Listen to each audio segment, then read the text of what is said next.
Doctor बोलले ते मणक्याचा problem सायटिकावर आला. मग मी बोलले आता मणक्याचा आणि सायटिकाचा काय प्रॉब्लेम, पाय गुडघ्यात दुखतोय, कमरेत दुखलं असतं तर समजलं असतं. मग डॉक्टर बोलले का नाही, थोडे दिवस अजून 2 महिने गोळ्या, परत 2 महिने गोळ्या वाढवल्या. नंतर परत दाखवायला गेले तर म्हणे काही पॉसिबल नाही होणार, मणक्याचं ऑपरेट करावं लागेल.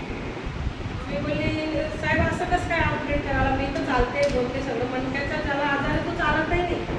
माझे 2 मुलं घेऊन मी गाडीवर जाते, पोटात दिवसभर उभी असते, मग प्रॉब्लेम कसं काय येणार मणक्याला.